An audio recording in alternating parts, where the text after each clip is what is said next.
Hello guys, कैसे हो आप सभी। आपका हमारे चैनल कैपिटल क्लासेस पर एक बार फिर से स्वागत है। तो आज मैं आपके लिए बीएड का लेसन प्लान लेके आया हूँ, जो कि हमारा सामाजिक विज्ञान या सोशल साइंस का लेसन प्लान होगा। जैसा कि मैंने आपको लेसन प्लान पहले भी बताए हैं, तो आप पैटर्न उसमें देख सकते हैं कि लेसन प्लान होते क्या है और ये बीएड में आपको इसकी नीड होती है। तो बीएड फर्स्ट ईयर और सेकंड ईयर दोनों में आप इसका यूज़ कर सकते हैं। तो चलिए ज़्यादा टाइम नहीं लेते हुए वीडियो को स्टार्ट करते हैं।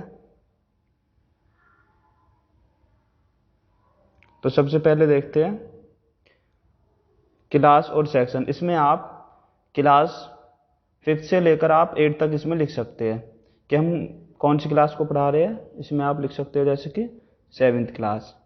ठीक है। इसके बाद नेक्स्ट आता है आपका टॉपिक। टॉपिक क्या होगा? सोशल साइंस के अंदर भी हम इसको ले रहे हैं भूगोल, जिसको आप जियोग्राफी बोलते हो। ठीक है, जियोग्राफी। इसके बाद आगे आता है आपका पाठ्योजन संख्या। यह लेसन प्लान आपका कौन सा है? पहला। ठीक है, ये इसमें मिस्टेक है, इस पर आप इसको इग्नोर करना है। इसके बाद आता है आपका सब टॉपिक या प्रकरण क्या रहेगा। तो हम इसमें ज्वालामुखी के बारे में डिस्कस करेंगे। इसके बाद आता है डेट। तो डेट और चक्र, पीरियड या टाइम ड्यूरेशन, ये आपको जब आप टीचिंग के लिए जाते हो तो आपको वहाँ के अकॉर्डिंग लिखना होता है, जब भी आपकी अदर स्कूल में जो टीचिंग होती है। इसके बाद आगे चलते हैं। इसके बाद आता है हमारा जनरल एम्स, सामान्य उद्देश्य क्या होते हैं। जैसे कि हमारा कोई भी लेसन प्लान है तो हम सामाजिक विज्ञान में इसका क्या महत्व है, इस क्यों हम लेसन प्लान बनाते हैं। तो ये आप 4 से 5 पॉइंट है, आप ये देख सकते हो। मैं ज़्यादा टाइम बर्बाद नहीं करूँगा, इससे वीडियो जो काफ़ी लॉन्ग हो जाती है, तो आप ये लिख लेना। अब इसके बाद हम आगे चलते हैं। इसके बाद आता है हमारा, अब आते हैं हमारे स्पेसिफिक ऑब्जेक्टिव या जिनको हम कहते हैं विशिष्ट उद्देश्य। तो ये क्या होते हैं? ये हमारे बेसिकली जो है चैप्टर से टॉपिक से रिलेटेड होते हैं। जैसे हमने इसमें ज्वालामुखी टॉपिक लिया है, तो इसमें जो हमारे विशिष्ट उद्देश्य है वो ज्वालामुखी से रिलेटिव होंगे। अब इसमें भी हम 4 से 5 पॉइंट बना सकते हैं। जैसे कि पहले आता है हमारा नॉलेज के प्रेफरेंस में, ज्ञान में। तो इसमें हम 1 या 2 पॉइंट इसके लिख देंगे कि छात्र ज्वालामुखी के अर्थ का प्रत्यास्मरण कर सकेंगे। प्रत्यास्मरण मतलब इसको समझ सकेंगे, छात्र ज्वालामुखी के बारे में लिख सकेंगे। इसके बाद आगे चलते हैं अंडरस्टैंडिंग। अंडरस्टैंडिंग में आपको क्या आता है कि छात्र जो है ज्वालामुखी के प्रकारों की व्याख्या कर सकेंगे। प्रयोग में छात्र ज्वालामुखी के मानव जीवन पर होने वाले प्रभावों की जांच कर सकेंगे कि मानव जीवन पर जो ज्वालामुखी को क्या प्रभाव करता है।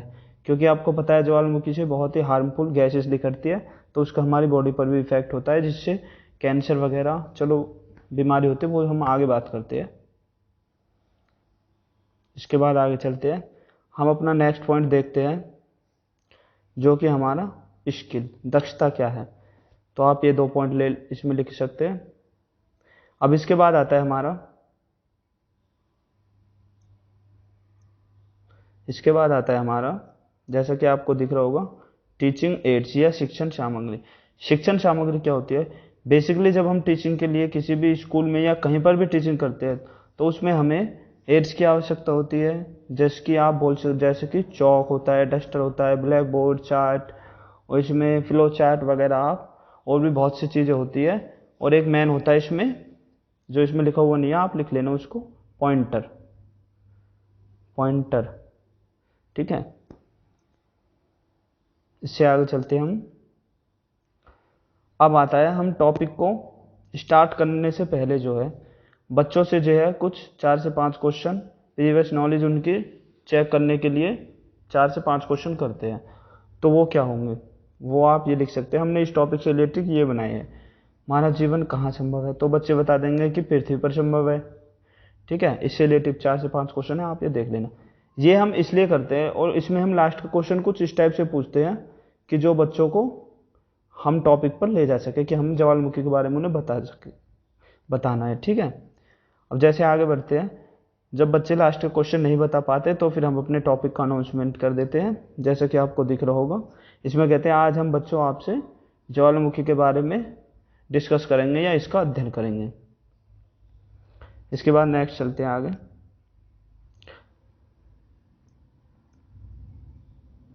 अब आगे जैसे ही आप चलोगे,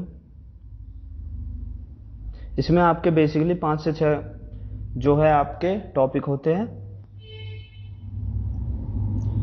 तो ये आपको दिख रहा होगा टॉपिक, जैसे कि हमारा पहला है विषय एवं शिक्षण बिंदु, कि हमारा विषय क्या है जिसके बारे में आज हम पढ़ाने वाले हैं, ठीक है। इसके बाद आता है उद्देश्य एवं विशिष्टीकरण। आप इसकी इंग्लिश देख सकते हैं, छात्र शिक्षक क्रियाएं, छात्र क्रियाएं, विधि या टेक्निक, सहायक सामग्री या श्यामपट्ट कार्य मूल्यांकन। तो इसमें बेसिकली क्या होता है, मैं आपको एक एक पॉइंट से बता देता हूं। देखिए, जैसे हमारा फर्स्ट पॉइंट है, इसमें हमको लिखना होता है कि हमारा टॉपिक क्या है, ठीक है। उसके बाद हम इस टॉपिक का हमारा पढ़ाने से उद्देश्य क्या है। इसके बाद होती है जो टीचिंग के लिए जाते हैं, जैसे जो भी टीचर जाता है तो वो बच्चों से क्वेश्चन पुटअप करता है, ठीक है। तो ये यहाँ पर वो क्वेश्चन लिखे जाएंगे। इसके बाद बच्चों के जो आंसर होंगे वो इसमें लिखे जाएंगे कि हमने कौन सी टेक्निक यूज करी। जैसे हम बच्चों से क्वेश्चन कर रहे हैं तो उसको लिख देंगे क्वेश्चनिंग टेक्निक या क्वेश्चनिंग मेथड, या हिंदी में आप बोल सकते हैं प्रश्नोत्तर विधि, ये होता है इसमें। इसके बाद आगे होता है आपका टीचिंग एड्स, आपने क्या यूज किया। जैसे कि हमने बोर्ड पे ये फ्लो चार्ट बना दिया तो हम इसका यहाँ पर पेस्ट कर देंगे। मूल्यांकन क्या होता है, इवोल्यूशन, मतलब आपने जो टॉपिक पढ़ाया उससे रिलेटिव आपको लास्ट में फिर से 4 से 5 क्वेश्चन लिखने होते हैं। इसके बाद आगे चलते हैं।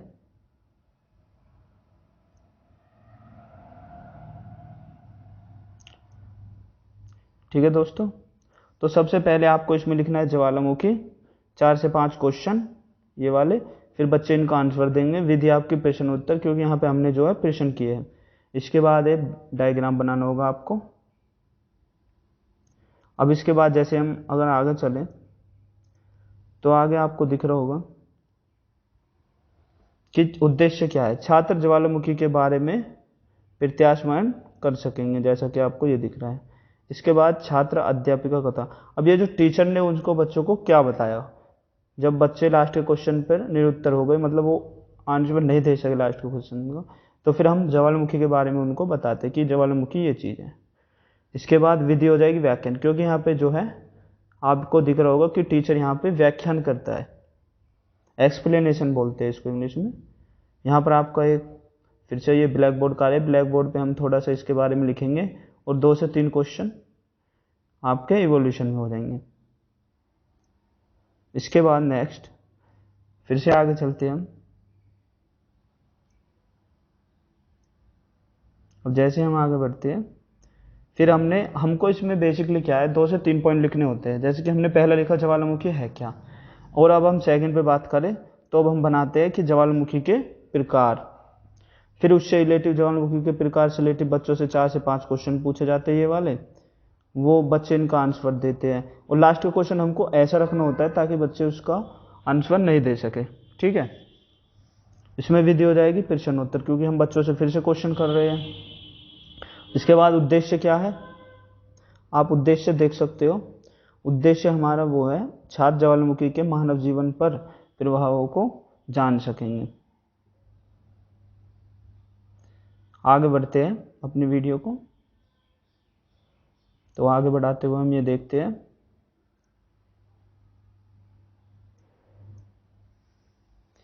आगे हम देखते हैं यहाँ पर कि ज्वालामुखी के प्रकारों को हमने यहाँ पर डिस्कस किया है। विधि हो जाएगी व्याख्यान, क्योंकि यहाँ पर टीचर जो है ज्वालामुखी के जो भी टाइप्स है उनका एक्सप्लेनेशन का। इसके बाद दोस्तों सामने आपकी विधि हो जाएगी व्याख्यान, जैसे कि मैंने अभी बताया, और ये आपका आ जाएगा ब्लैक बोर्ड कार्य। ये आप ज्वालामुखी के प्रकार लिख सकते हैं, जागृत ज्वालामुखी, प्रक्षुब्ध ज्वालामुखी, शांत ज्वालामुखी। इसके बाद आके आपके फिर से 2 से 3 क्वेश्चन, तो आप ये वाले क्वेश्चन देख सकते हैं। अब इससे हम आगे चलते हैं। हमारा मैंने आपको बताया 2 से 3 पॉइंट ले लेते हैं हम। 3 पॉइंट तो मैक्सिमम आपके मिनिमम होने ही चाहिए। अब जैसे हम इसमें देखते हैं, अब हमने तीसरे टॉपिक क्या लिया है, ज्वालामुखी का मानव जीवन पर क्या प्रभाव पड़ता है, ठीक है। तो उसके से रिलेटिव हमने 4 से 5 क्वेश्चन किए। फिर इसके जो है बच्चों ने आंसर दिए विधि प्रश्नोत्तर, क्योंकि यहाँ पर प्रश्न किए जा रहे हैं। इसके बाद आप ब्लैक बोर्ड पे लगा सकते हैं, ये ब्लैक बोर्ड कार्य हो जाएगा आपका। फिर इसके बाद क्या आता है, टीचर जो है एक्सप्लेन करता है कि मानव जीवन पर इसका क्या इफेक्ट पड़ता है ज्वालामुखी का। विधि व्याख्यान, क्योंकि यहाँ पे जो है व्याख्या की गई है, ठीक है, बताया गया है कि है क्या। इसके बाद इवैल्यूएशन, मूल्यांकन में आप 2 से 3 क्वेश्चन रख सकते हैं, जैसे कि मैंने आपको बताया। अब हम लास्ट स्टेप की तरफ बढ़ते हैं और आगे चलते हैं। आगे जैसे ही हम देखते हैं, आगे हमारा क्या है, पूर्णावर्ती। पूर्णावर्ती क्या है, जो हमने बच्चों को, पूर्णावर्ती की हम बात कर रहे हैं, 2 से 3 टॉपिक जो पढ़ाए हैं कि ज्वालामुखी है क्या, ज्वालामुखी के प्रकार, ज्वालामुखी का मानव जीवन पर क्या प्रभाव पड़ता है, उससे रिलेटेड 2 से 3 प्रश्न पूछने होते हैं। तो वह आप देख सकते हैं, लिख देना। और होमवर्क में क्या होता है, होमवर्क में हम मोस्टली जो है एक लॉन्ग क्वेश्चन दे देते हैं कि ज्वालामुखी का अर्थ बताइए। तो इसमें 2-3 क्वेश्चन भी आप रख सकते हो। तो ये था आपका सोशल साइंस या सामाजिक विज्ञान का लेसन प्लान। दोस्तों, अगर आपको ये वीडियो पसंद आई हो तो प्लीज़ चैनल को लाइक कीजिए, चैनल को सब्सक्राइब कीजिए। वीडियो को अगर अच्छी लगी हो तो लाइक कीजिए और अपने फ्रेंड के साथ शेयर कीजिए, ताकि आपके फ्रेंड को भी इससे हेल्प मिल सके। थैंक यू, मिलते हैं अगली वीडियो में, तब तक के लिए बाय बाय।